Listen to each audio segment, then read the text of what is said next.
Good morning all of you. Welcome to my YouTube channel Chemistry by Rohil sir. Today I am going to teach you surface chemistry. Most important chapter for 12th class, surface chemistry. Actually surface chemistry divided to three categories. First is adsorption. Second topic is catalysis. And third is colloidal. हम लोग बंदे में बात करेंगे. आज हम लोग जो बात करने वाले हैं वो एडजॉर्प्शन पे बात करेंगे. तो हम लोग स्टार्ट करते हैं एडजॉर्प्शन को. तो एडजॉर्प्शन में कुछ इंपॉर्टेंट पॉइंट्स हैं आपको वो लर्न करना है. फर्स्ट पॉइंट क्या होगा आपका, term adsorption was given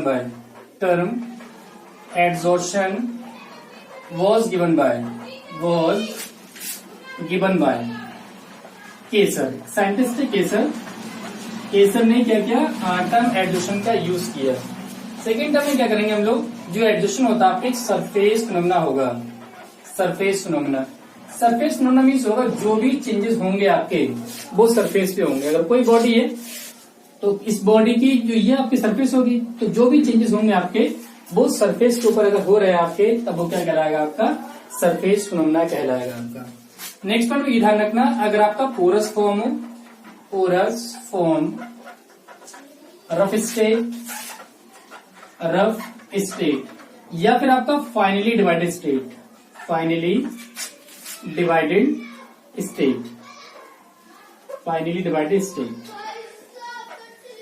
in सभी केस में एडजॉर्प्शन ज्यादा होता है. कैसे होता है देखो, पोरस फॉर्म होगी आपकी, रफ फॉर्म होगी या फाइनली डिवाइडेड स्टेट होगी. इन सब केसेस में क्या होता है, आपका सरफेस एरिया बढ़ जाता है.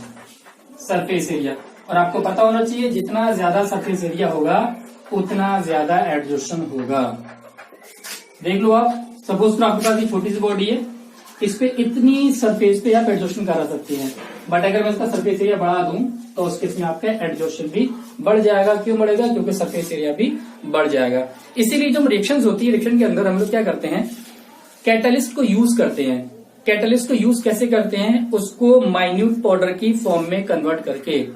पाउडर की फॉर्म में क्या होता है, उसका सरफेस एरिया बढ़ जाता है, और जब सरफेस एरिया बढ़ेगा तो उस केस में एडजॉर्प्शन भी बढ़ जाता है. और जब एडजॉर्प्शन बढ़ेगा आपका, तब उस केस में रिएक्शन की रेट फास्टर हो जाती है.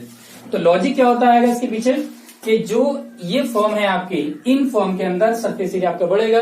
सरफेस एरिया बढ़ेगा तो वहां पर एडजॉर्प्शन की कैपेसिटी भी बढ़ जाएगी. यहाँ पर बेसिकली दो टर्म देखेंगे हम लोग. एक होता है आपका एडजॉर्बेट एंड एडजॉर्बेंट. इन दो टर्म का क्या मीन्स होता है देखो, अगर हम लोग बात करें एडजॉर्बेट एंड एडजॉर्बेंट में, तो क्या करना है आपको. सपोज करो ये बॉडी आपके पास, ये की बॉडी है, ये बॉडी आपकी सॉलिड बॉडी है. तो ये जो आपकी सॉलिड बॉडी होगी वो कहलाएगी आपका एडजॉर्बेंट.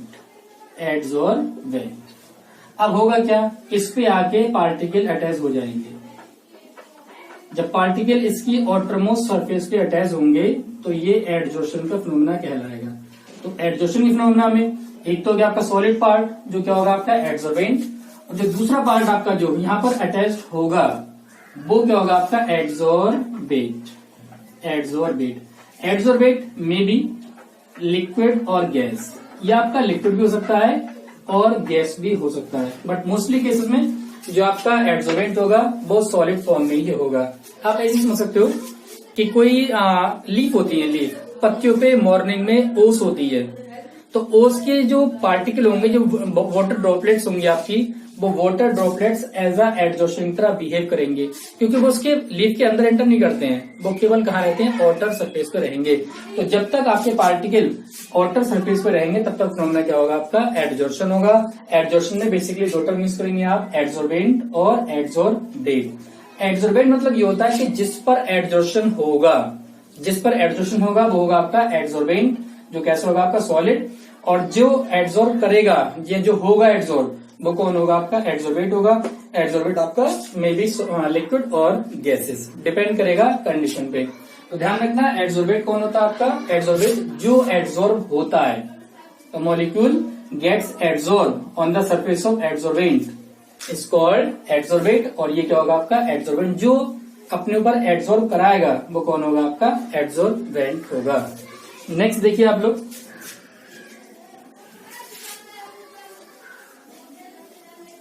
नेक्स्ट है आपका डिसॉर्प्शन। डिसॉर्प्शन का मीन्स क्या होगा? देखो, डी मतलब होता है रिमूव करना, जैसे हम लोग पढ़ते हैं डिहाइड्रेशन। तो डिहाइड्रेशन मतलब होता है कि वाटर के मॉलिक्यूल को रिमूव करना। वैसे यहाँ पर आपका जो डिसॉर्प्शन होगा, डिसॉर्प्शन में क्या होगा आपका? डिसॉर्प्शन में जो पार्टिकल आपके एड्सॉर्ब हो रहे थे, मीन्स यहाँ पर जो पार्टिकल थे आपके एड्सॉर्बेट के, ये आपका था एड्सॉर्बेंट। तो एड्सॉर्बेंट पे जो गैस के पार्टिकल एड्सॉर्ब हो रहे थे आपके एड्सॉर्बेट, तो आपको करना क्या? इन पार्टिकल को यहां से रिमूव कर देना है। तो होता क्या है? डेफिनेशन की बात करें डिसॉर्प्शन की आपको, तो the spontaneous removal of adsorbate particle from the surface of adsorbent is called desorption. I am repeating again, the spontaneous removal of adsorbate particle from the surface of adsorbent is called desorption. Desorption में क्या करना है आपको? जो adsorbate particle attached हुए हैं उसको आपको रिमूव करना है। तो उसको रिमूव करने के लिए फॉर्मूला यूज करेंगे, आपको क्या होगा? आपका डिसॉर्प्शन होगा। डेफिनेशन लिख लो इस बार आप, the spontaneous removal of adsorbate particle from the surface of adsorbent is called desorption. Next होगा आपका types of adsorption. Types of adsorption. Types of adsorption. Types of adsorption basically किस टाइप के हैं यहाँ पर? एक होगा आपका positive adsorption,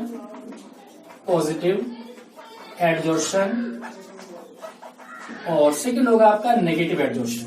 second is negative adsorption. तो दोनों में डिफरेंस क्या होगा आपके पॉजिटिव और नेगेटिव एड्सॉर्प्शन में? पहले बहुत बेसिक समझ लो आप। आपने क्या किया? एक कंटेनर लिया और इस कंटेनर में सॉल्यूशन फिल कर लिया आपने। ये क्या आपका कोई सॉल्यूशन है? सॉल्यूशन। अब आपको अंडरस्टूड है कि अगर ये सॉल्यूशन है तो यहाँ पर सॉल्यूट पार्ट भी होगा आपका और सॉल्वेंट पार्ट भी होगा, ठीक है। फिर आपने क्या किया? एक सॉलिड बॉडी को इसमें ऐड कर दिया। अब ये सॉलिड बॉडी यहाँ पर, तो ये सॉलिड बॉडी बिहेव करेगी यहाँ पर एड्सॉर्बेंट की तरह, तो ये आपका एड्सॉर्बेंट हो जाएगा। अब यहाँ पर आपके जो सॉल्यूट हैं, सॉल्यूट और ये आपका सॉल्वेंट, तो दोनों में तो क्या करेगा? अब दोनों पॉसिबिलिटी यहाँ की एडजॉर्प्शन की। अगर आपका सॉल्यूट का पार्टिकल एड्सॉर्ब हो रहा है on the surface of adsorbents, then it is called positive adsorption. और अगर आपका सॉल्वेंट के पार्टिकल अटैच्ड हो रहे हैं, ये एड्सॉर्ब हो रहे हैं on the surface of adsorbent, then called negative adsorption. तो बेसिकली आपको डेफिनेशन क्लियर हो गई होगी कि when a solid body dipped in a solution, if solute particle attached on ये adsorb on the surface of adsorbent, then it is called positive adsorption। जब आपके solute particle adsorbent पे adsorb होंगे तब उसको क्या बोलेंगे हम लोग? पॉजिटिव एड्सॉर्प्शन होगा बोलेंगे। अब देखो पॉजिटिव एड्सॉर्प्शन होता क्या है? पॉजिटिव एड्सॉर्प्शन में क्या होगा? अगर सोल्यूट के पार्टिकल यहाँ पर अटैच्ड हो रहे हैं तो इसका मीन्स सॉल्यूशन के अंदर सोल्यूट के पार्टिकल कम हो जाएंगे। और आपको पहले ही पता है कि जो कंसंट्रेशन होती है वो डिपेंड करती है सोल्यूट के पार्टिकल पे। जितने ज्यादा सोल्यूट के पार्टिकल सॉल्यूशन में प्रेजेंट होंगे उसकी कंसंट्रेशन भी उतनी ही ज्यादा होगी। बट पॉजिटिव एड्सॉर्प्शन में सोल्यूट के पार्टिकल तो अटैच होगा आपके। अब जब सोल्यूट के पार्टिकल अटैच हो जाएंगे तो उस केस में सॉल्यूशन की कंसंट्रेशन डिक्रीज कर जाएगी। तो ध्यान रखना, जो कंसंट्रेशन होती है यहाँ पर वो डिक्रीज करती है सॉल्यूशन की। सेकेंड केस देखो आप, अगर हम नेगेटिव एड्सॉर्प्शन की बात करें तो नेगेटिव एड्सॉर्प्शन में कौन अटैच होगा? आपका सॉल्वेंट के पार्टिकल अटैच होंगे कहां पर? एड्सॉर्बेंट पे। तो अगर सॉल्वेंट के पार्टिकल अटैच हो रहे हैं एड्सॉर्बेंट पे तो उस केस में क्या होगा? आपका नेगेटिव एड्सॉर्प्शन होगा। तो सॉल्वेंट के पार्टिकल, सॉल्वेंट जो ऐड होता है वो डाइल्यूशन में हेल्प करता है, बट यहाँ पर पार्टिकल अटैच हो गए आपके। तो जब पार्टिकल अटैच होंगे तो उस केस में कंसंट्रेशन इंक्रीज कर जाएगी। तो नेगेटिव एड्सॉर्प्शन में क्या होगा? आपका जो कंसंट्रेशन होगी वो डिक्रीज करना स्टार्ट कर देगी। तो यहाँ पर जो कंसंट्रेशन होगी आपकी डिक्रीज कर जाएगी। एग्जाम्पल की अगर बात करें आप, अगर आप ब्लड चारकोल को ऐड करें कॉन्संट्रेटेड KCl सॉल्यूशन में। तो जब KCl सॉल्यूशन में आप कंसंट्रेटेड KCl सॉल्यूशन में ऐड करेंगे आप, तो उस केस में क्या होगा, जो KCl के मॉलिक्यूल होंगे वो आपके एडसॉर्ब हो जाएंगे बिलेट चारकोल पे। ध्यान रखना, बिलेट चारकोल वर्क करेगा एज अ एडसॉर्बेंट, और जो KCl होगा आपका वो एज अ एडसॉर्बेंट की तरह बिहेव करेगा यहाँ पर। सेकंड, यहाँ पर अगर एग्जांपल की बात की जाए तो यहाँ पर जो बिलेट चारकोल है, बिलेट चारकोल पे डाइल्यूट KCl सॉल्यूशन में ऐड करो आप, तब क्या होगा, आपका एग्जांपल होगा किसका, नेगेटिव एडजॉर्प्शन का एग्जांपल होगा। एक बार फिर समझ लीजिए आप लोग पॉजिटिव और नेगेटिव एडजॉर्प्शन को। पॉजिटिव एडजॉर्प्शन में क्या करना है आपको, अगर आप क्या करेंगे, कोई सॉलिड बॉडी ले, उस सॉलिड बॉडी को जो सॉल्यूशन है उसमें डिप कराएं आप। तो जब डिप कराएंगे तो उस केस में क्या होगा, सॉल्यूट के पार्टिकल अटैच हो सकते हैं आपके, और सॉल्वेंट के पार्टिकल भी अटैच हो सकते हैं। अगर आपके सॉल्यूट के पार्टिकल अटैच हो रहे हैं तब वो होगा आपका पॉजिटिव एडजॉर्प्शन, और अगर सॉल्वेंट के पार्टिकल अटैच हो रहे हैं तब वो होगा आपका नेगेटिव एडजॉर्प्शन। ध्यान रखना, जब पॉजिटिव एडजॉर्प्शन होगा तो सॉलिड के पार्टिकल अटैच हो जाएंगे, तो जब पार्टिकल अटैच हो जाएंगे उस केस में कंसंट्रेशन आपकी डिक्रीज कर जाएगी, और जब सॉल्वेंट के पार्ट अटैच होंगे तो कंसंट्रेशन आपकी इंक्रीज कर जाएगी। बहुत बेसिक टर्म्स हैं, सॉल्यूशन में बार बार रिपीट किया हम लोगों ने, वहां देख लेंगे आप लोग। नेक्स्ट एग्जांपल की बात करें, अगर ब्लड चारकोल ऐड कर रहे हैं किसमें, कंसंट्रेटेड सॉल्यूशन ऑफ KCl, तब एग्जांपल होगा आपका पॉजिटिव एडजॉर्प्शन का, क्योंकि जितनी ज्यादा कंसंट्रेशन होगी KCl के मॉलिक्यूल उतने ज्यादा उस पर अटैच होंगे, और KCl आपका एज अ एडसॉर्बेंट की तरह बिहेव करेगा। यहाँ अगर आप बात करें नेगेटिव में, तो बिलेट चारकोल को ऐड करेंगे आप डाइल्यूटेड KCl सॉल्यूशन। डाइल्यूट का मतलब ये होगा वाटर ज्यादा प्रेजेंट होगा, सॉल्वेंट ज्यादा प्रेजेंट होगा, तो सॉल्वेंट के पार्टिकल एब्जॉर्ब हो जाएंगे आपके, सॉल्वेंट के पार्टिकल एब्जॉर्ब होंगे तो नेगेटिव एडजॉर्प्शन को शो करेगा।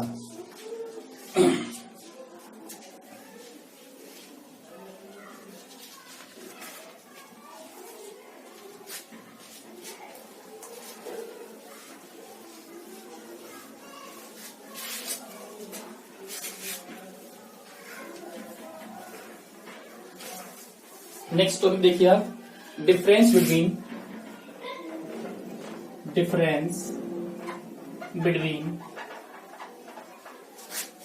Adsorption and absorption.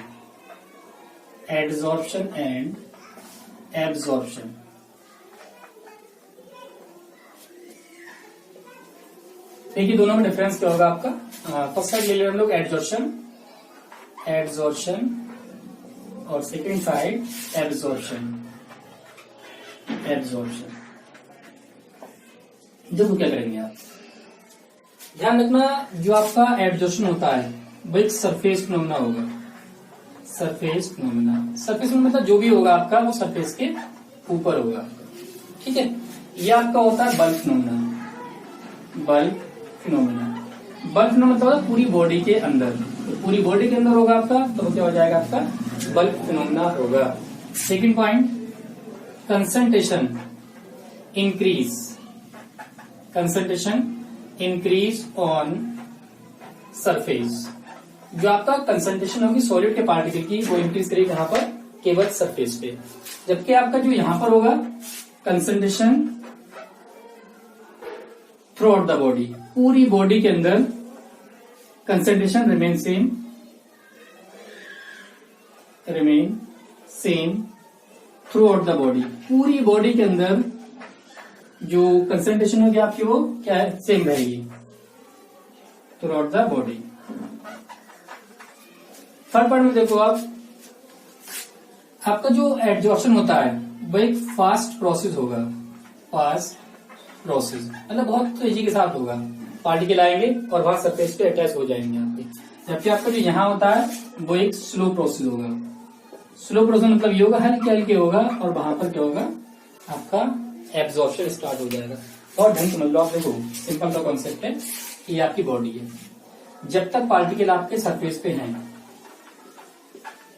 तब वो आपका कहलाएगा एडजॉर्प्शन।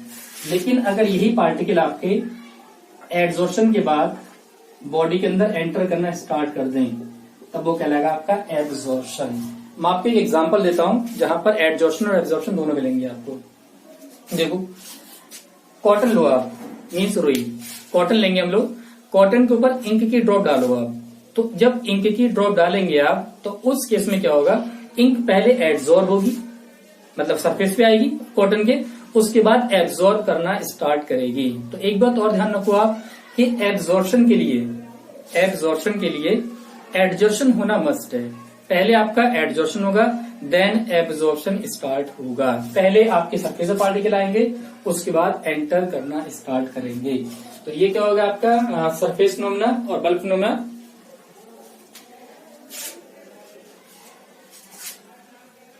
बाकी ठीक है, 3 पॉइंट लर्न कर लो। बाकी एक पॉइंट यही है आपका कि जो कंसंट्रेशन होती है आपकी वो सरफेस पे ज्यादा होती है इनिशियली, उसके बाद जैसे टाइम पैसेज होता जाएगा आपका कंसंट्रेशन आपकी डिक्रीज करना स्टार्ट कर देगी। लेकिन यहाँ पर क्या होता है, concentration through out the body same रहेगी आपकी, पार्टिकल एब्जॉर्बेंट के हर जगह प्रेजेंट होंगे आपकी। तो वो क्या होगा आपका difference between adsorption and absorption.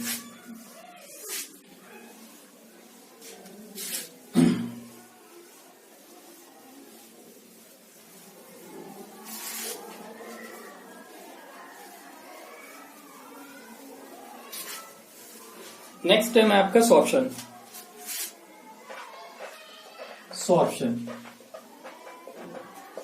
देखो सिंपल सा कॉन्सेप्ट है। सॉर्प्शन का मीन्स होता है जहां पर एडजॉर्प्शन और एब्जॉर्प्शन दोनों सेम टाइम पे हो, तब वो क्या कहलाएगा आपका सॉर्प्शन हो जाएगा। तो डेफिनेशन क्या होगी, when adsorption and absorption takes place at the same time, then it is called sorption. Sorption term को यूज किया था Michael Ben, BAIN। Michael Ben एक साइंटिस्ट थे, उन्होंने सबसे पहले यूज किया था सॉर्प्शन के बारे में। तो फिर बोल रहे हैं डेफिनेशन आपकी, sorption when adsorption and absorption takes place at the same time, then it is called sorption.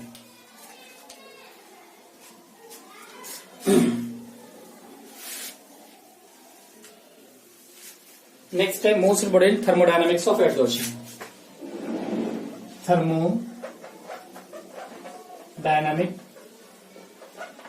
Of adsorption, ये आपका इंपोर्टेंट टॉपिक आएगा। देखिए थर्मोडायनामिक ऑफ एडजॉर्प्शन, तो थर्मोडायनामिक्स का जब भी बात करेंगे हम लोग तो हमारे माइंड में हमेशा enthalpy change, entropy, Gibbs free energy change, इस टाइप के टर्म माइंड में होते हैं। यहाँ पर भी हम लोग क्या करने वाले हैं, 3 टर्म के बारे में बात करेंगे। एक होगा आपका डेल्टा एच। डेल्टा एच होता है आपका एंथैल्पी चेंज।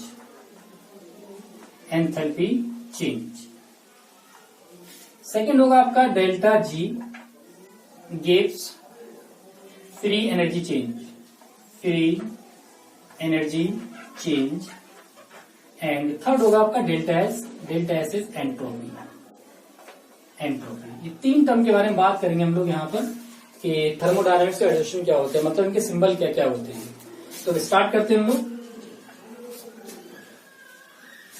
पहली बात करते हैं हम लोग डेल्टा जी की।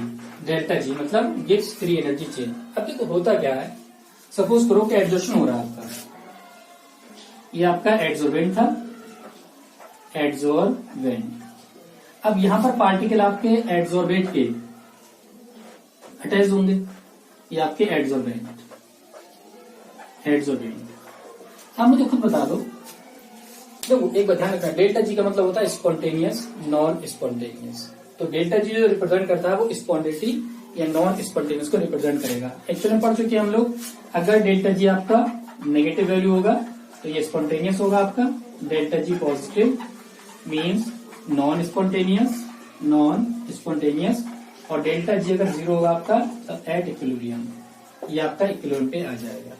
तो ओवरऑल अगर आप बात करें डेल्टा जी की, तो डेल्टा जी के केस में क्या करना है, देखो आपको जब एडजॉर्प्शन स्टार्ट होगा, तो एडजॉर्प्शन में स्टार्ट होगा तो आप खुद बता दो मुझे कि एडजॉर्प्शन आपको कराना पड़ेगा या एडजॉर्प्शन अपने आप ही हो जाएगा। भाई सिंपल सा कॉन्सेप्ट है, अगर कोई बॉडी है सरफेस फ्री है उसके, तो गैस या लिक्विड के पार्टिकल आएंगे आपके और वहां पर एड्सॉर्ब हो जाएंगे। तो इसमें आपको कुछ नहीं करना है, वो खुद ब खुद प्रोसेस होती है। तो होता क्या, जो एडजॉर्प्शन होता है वो एक स्पॉन्टेनियस प्रोसेस होती है, स्पॉन्टेनियस प्रोसेस। तो adsorption is a spontaneous process, और जब एडजॉर्प्शन स्पॉन्टेनियस प्रोसेस होगा तो उसके इसमें जो डेल्टा जी होगा आपका वो नेगेटिव वैल्यू में कन्वर्ट हो जाएगा। पहला केस क्या होगा कि delta G negative, should be negative. Second देखो आप, अगर आप डेल्टा एच की बात करें तो डेल्टा एच में तो क्या होता है, एक बहुत बेसिक टर्म्स यूज करता हूं बार बार, during bond formation energy always release. जब भी बॉन्ड का फॉर्मेशन होगा आपकी रिएक्शन एक्सोथर्मिक होती है, एनर्जी रिलीज होती है। खुद सोचो आप, ऐसा तो है नहीं कि कोई पार्टिकल आएगा ऐसे अटैच हो जाएगा, भाई पार्टिकल आएगा उससे बॉन्ड बनाना पड़ेगा। तो बॉन्ड किसके बीच होगा, आपका एड्सॉर्बेंट और एड्सॉर्बेट के बीच। तो जब भी बॉन्ड का फॉर्मेशन होगा तो एनर्जी क्या होगी आपकी, रिलीज होगी। तो यहाँ पर क्या होता है, बॉन्ड फॉर्मेशन होता है आपका, और बॉन्ड फॉर्मेशन में जो एनर्जी होगी आपकी, एनर्जी रिलीज होगी आपकी। और जब एनर्जी रिलीज होगी तो ये आपकी एक एक्सोथर्मिक प्रोसेस होगी। और एक्सोथर्मिक के लिए जो आपका डेल्टा एच होता है वो नेगेटिव वैल्यू के इक्वल हो जाएगा। तो ये वैल्यू भी कैसी होगी आपकी, नेगेटिव होगी। नेक्स्ट थर्ड देखते हैं हम लोग, entropy. Entropy change means delta S, इसको भी देख लीजिए आप। मैं आपको बताऊं एंट्रोपी के बारे में थोड़ा सा। एंट्रोपी जो होती है वो रैंडमनेस या डिसऑर्डरनेस होती है, मतलब जितनी ज्यादा चीजें तितर बितर फैली होंगी, इधर उधर चीजें फैली होंगी, तो रैंडमनेस उतनी ज्यादा होती है, वो कहलाती है डिसऑर्डरनेस। अगर मैं आपसे कहूं बेसिकली सॉलिड, लिक्विड और गैस में कहा ज्यादा रैंडमनेस होगी, क्योंकि गैस के मॉलिक्यूल एक आपका यहाँ है एक यहाँ है, इस टाइप से आपके मॉलिक्यूल फैले होंगे। तो गैस में रैंडमनेस ज्यादा होती है, लिक्विड में इससे कम होती है, सॉलिड में बहुत कम होती है। क्योंकि सॉलिड के पार्टिकल क्या होते हैं, एक ऑर्डर में अरेंज रहते हैं। तो जब ऑर्डर में अरेंज रहेंगे तो उस केस में आपका एंट्रोपी की वैल्यू सबसे कम होगी। तो यह आपका ऑर्डर ऑफ एंट्रोपी होता है। तो जितनी ज्यादा रैंडमनेस होगी आपकी, एंट्रोपी भी उतनी ही ज्यादा होगी। अब देखिए यहाँ पर क्या होगा, सपोज करो कि एड्सॉर्बेंट का पार्टिकल यहाँ प्रेजेंट है, तो जब तक वो यहाँ पर प्रेजेंट है तब तो फ्री स्टेट है, रैंडमनेस ज्यादा है उसकी, कहीं मूव कर सकता है इधर उधर। लेकिन जैसे वो एड्सॉर्ब होगा यहाँ आके, उसकी फ्रीनेस खत्म हो जाएगी, मीन्स रैंडमनेस कम हो जाएगी। यहाँ पर मूव कर रहा है आराम से, कोई टेंशन नहीं है, बट यहाँ तक आते ही आते जब अटैच होगा यहाँ पर, तो अटैच होते हुए भी उसको क्या करेगा, वहां जब बाइंड कर जाएगा तो बाइंड करने के बाद इसका जो रैंडमनेस होगा या डिसऑर्डरनेस होगा वो डिक्रीज कर जाएगा। तो यहाँ पर क्या होता है, जो एंट्रोपी होती है आपकी वो डिक्रीज करती है। डिक्रीज का मीन्स ये होता है कि डेल्टा एस जो होगा वो भी आपकी नेगेटिव वैल्यू हो जाएगी।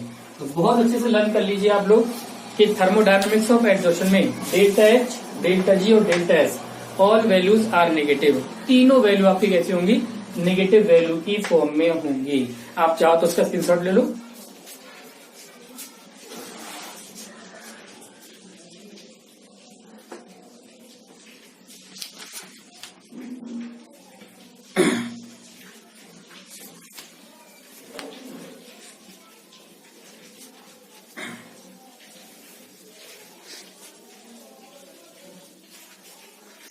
Okay,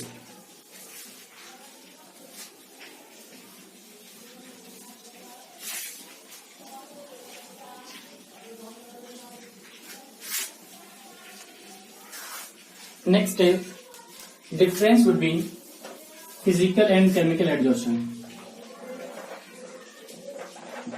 Difference between physical and chemical adsorption. Physical and chemical adsorption.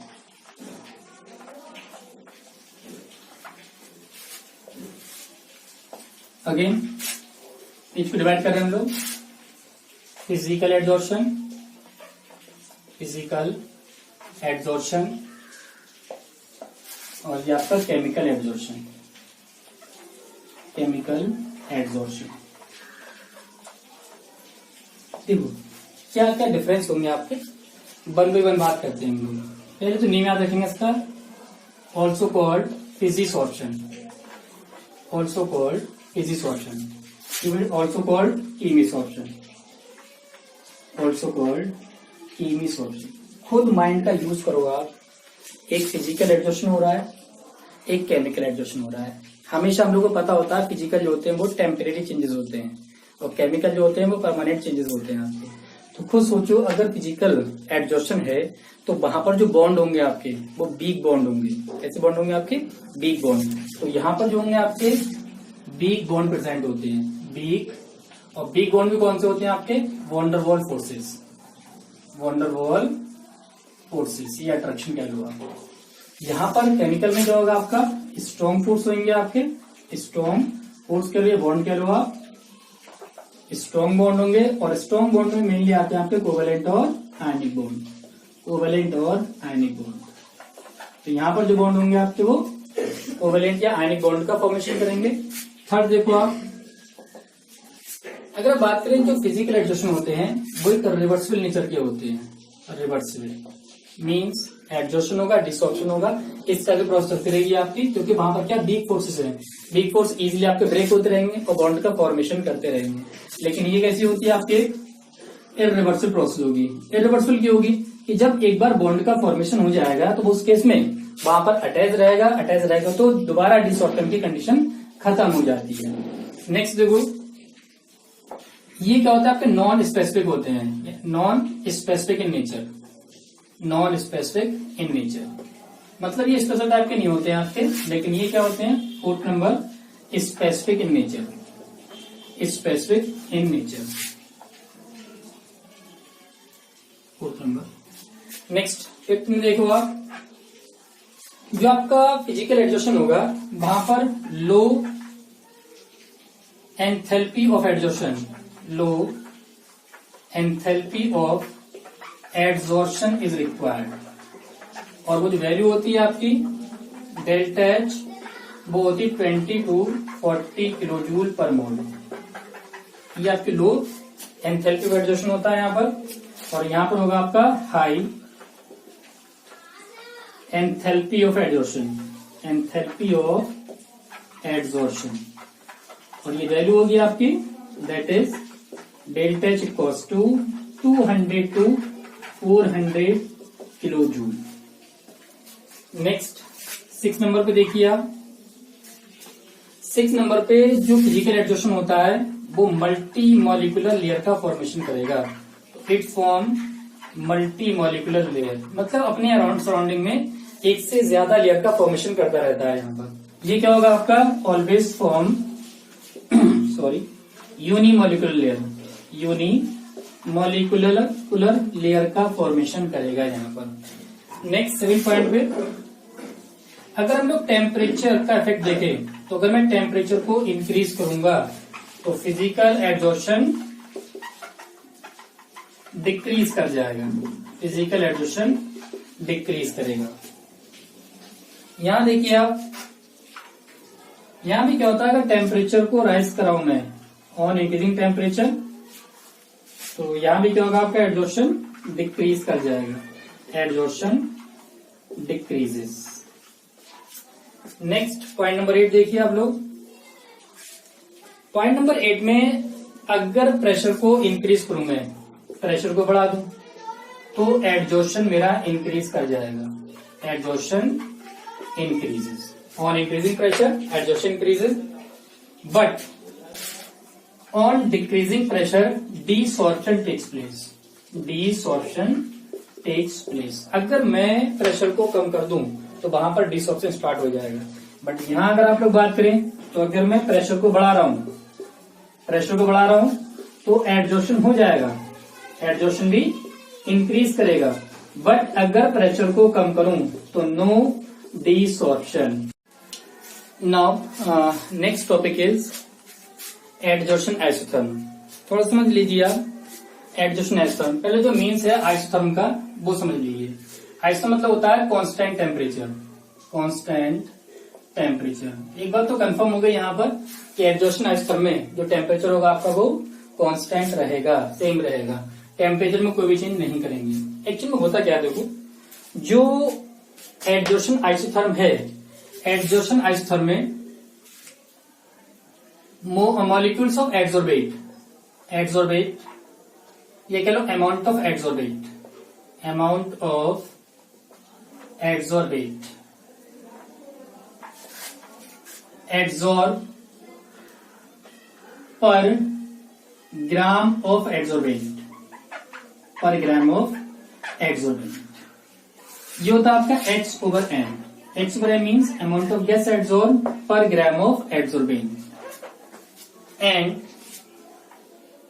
Equilibrium pressure at constant temperature. तो ध्यान रखना यहाँ एडजॉर्प्शन आइसोथर्म क्या होगा, एक ग्राफ है आपका, इसके बीच में graph between amount of gas adsorb per gram of adsorbent. जो आपका अमाउंट ऑफ गैस एड्सॉर्ब हो रहा है आपका पर ग्राम ऑफ एड्सॉर्बेंट पे, और उसका जो इक्विलिब्रियम प्रेशर है इन दोनों के बीच, मतलब P। तो X/m और P का जो रिलेशन होगा आपका वो क्या होगा, adsorption isotherm at constant temperature. मैं फिर रिपीट कर रहा हूं एक बार, the graph between the amount of gas adsorb per gram of adsorbent means X/m and equilibrium pressure at constant temperature called adsorption isotherm. एक ग्राफ जो होता है आपका amount of gas adsorb per gram of adsorbent and equilibrium pressure के बीच, तो वो क्या होगा आपका एडजॉर्प्शन आइसोथर्म होगा। मीन्स क्या होगा आपका कि X/m जो होता है आपका वो डिपेंड करता है किस पे, P पे डिपेंड करेगा। अब इसको डिपेंड कराने के लिए हमारे पास दो एडजॉर्प्शन आइसोथर्म है। फर्स्ट होता है हमारा फ्रेंडलिक एडजॉर्प्शन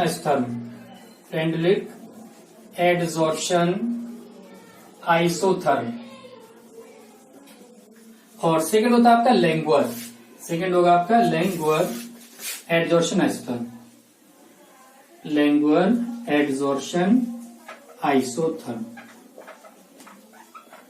आइसोथर्म।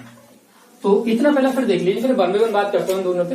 पहले तो फिर ध्यान रखो एक बार, एडजॉर्प्शन आइसोथर्म में टेम्परेचर कांस्टेंट रहेगा आपका। यहाँ पर एक ग्राफ प्लॉट करेंगे between the amount of gas adsorb per gram of adsorbent means X/m and equilibrium pressure के बीच, तो वो क्या होगा आपका एडजॉर्प्शन आइसोथर्म होगा।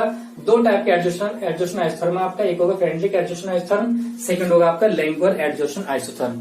पहले हम लोग बात करते हैं Freundlich adsorption isotherm.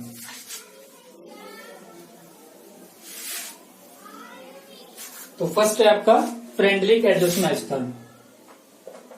Freundlich adsorption isotherm.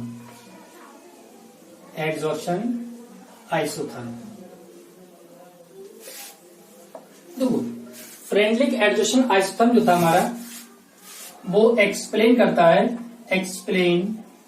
Physical adsorption. ये आपका फिजिकल एडजॉर्प्शन को एक्सप्लेन करेगा, जो हमने लास्ट टॉपिक देखा था फिजिकल एंड केमिकल एडजॉर्प्शन।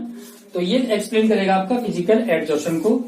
इसके अगर मैथमेटिकल एक्सप्रेशन की बात करें आप, मैथमेटिकल एक्सप्रेशन देखिए क्या होंगे। मैथमेटिकल एक्सप्रेशन होता है इसका X/m = K T⁻⁴ (1/n). ये होता है इसका mathematical expression, where X is amount of gas adsorb, m होता है आपका मास ऑफ एड्सॉर्बेंट, P होगा आपका इक्विलिब्रियम प्रेशर, और आपका रिमेनिंग टू वर्ड रह गए K and 1/n are constant. ध्यान रखना ये जो कांस्टेंट होते हैं K और 1/n depends on nature of adsorbate and adsorbent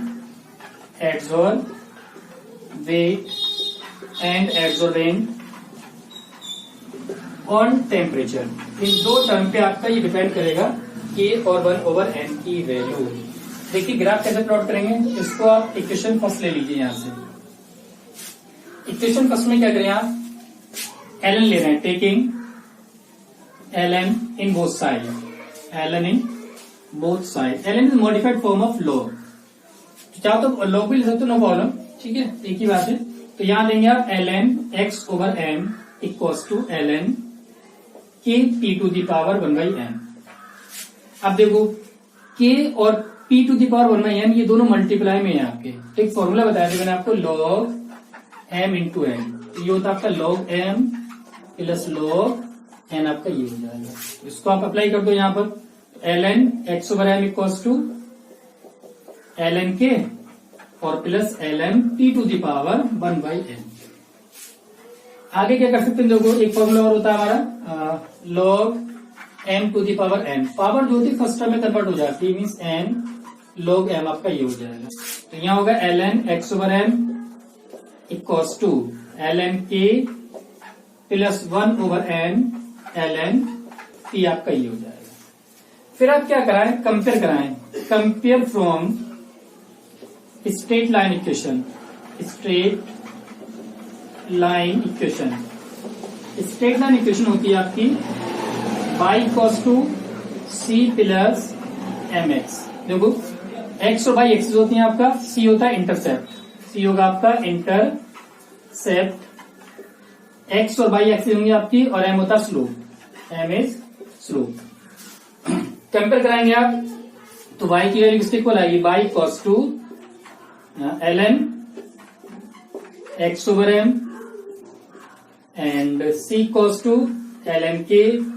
अब देखो m जो होगा आपका m वो 1 ओवर n के इक्वल हो जाएगा आपका, m equals to 1 over n and x equals to ln p। अब ग्राफ प्लॉट करते हैं हम लोग, स्क्रीनशॉट ले लीजिए इसका, फिर मैं ग्राफ दिखाता हूं आपको।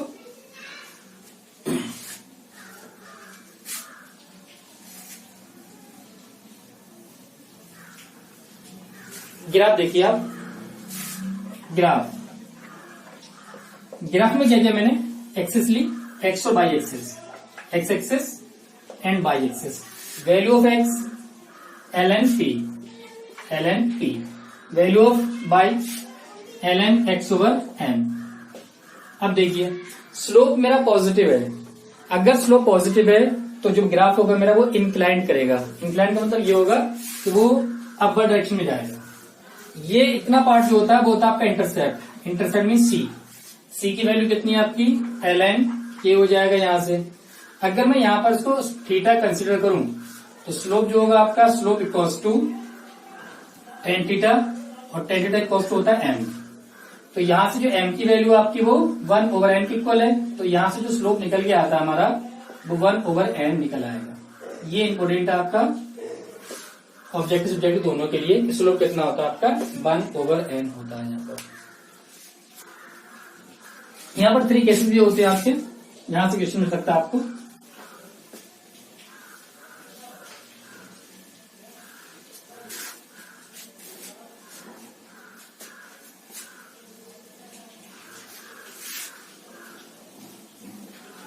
पहला केस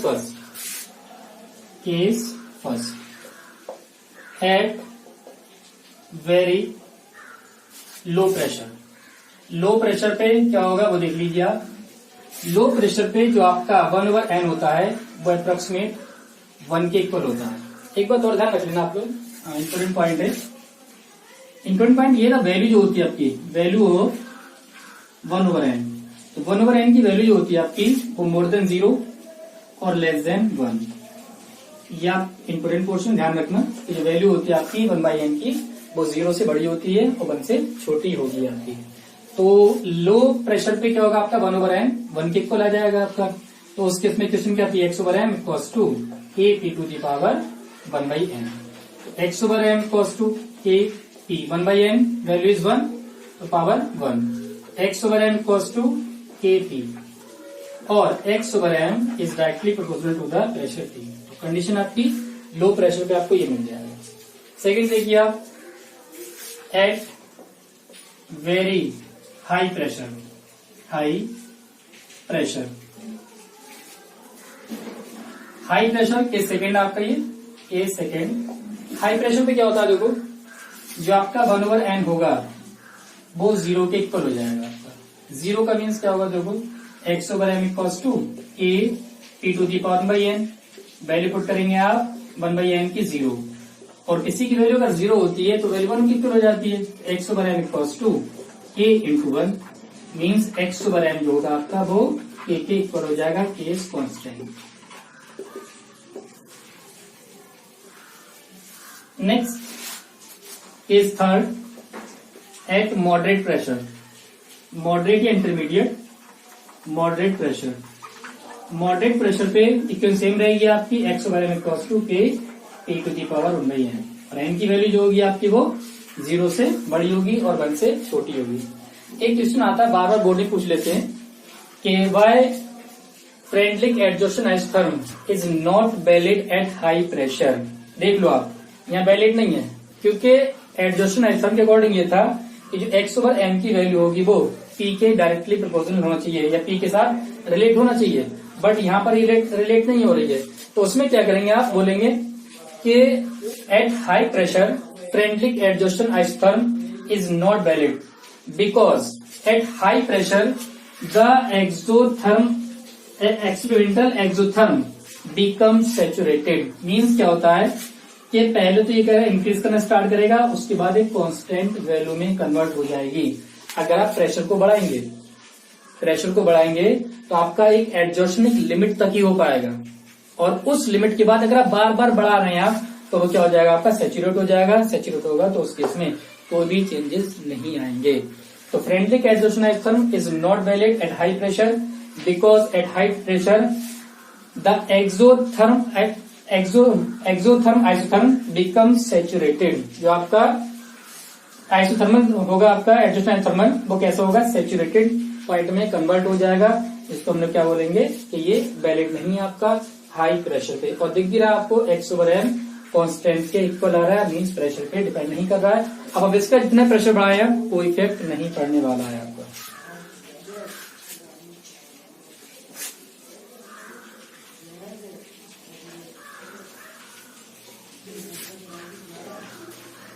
सेकेंड होगा आपका Langmuir adsorption isotherm. Langmuir adsorption isotherm, Langmuir adsorption isotherm, Langmuir adsorption isotherm. अब ये जो फ्रेंडलिक था वो एक्सप्लेन कर रहा था किसको, फिजिकल एडजॉर्प्शन को, और ये एक्सप्लेन करेगा आपका explain chemical adsorption.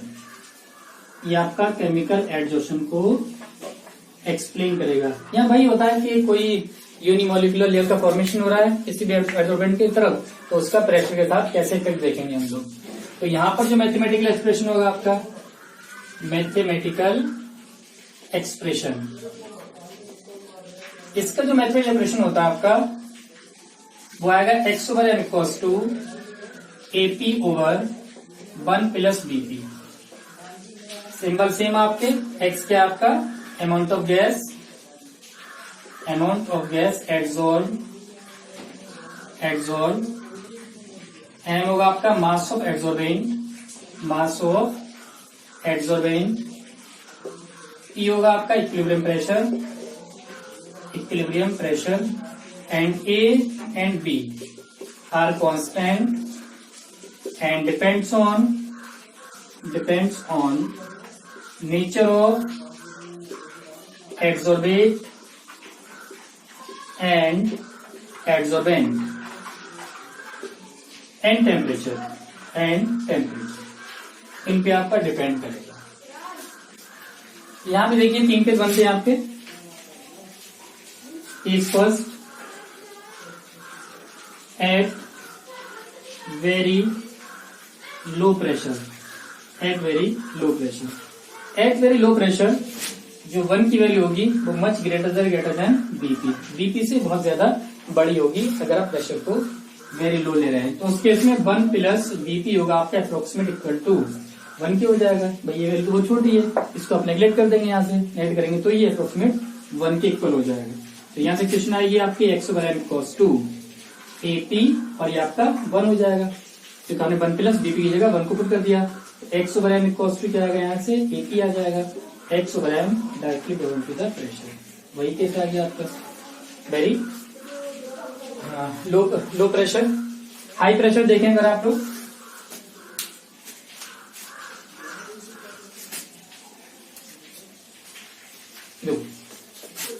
At high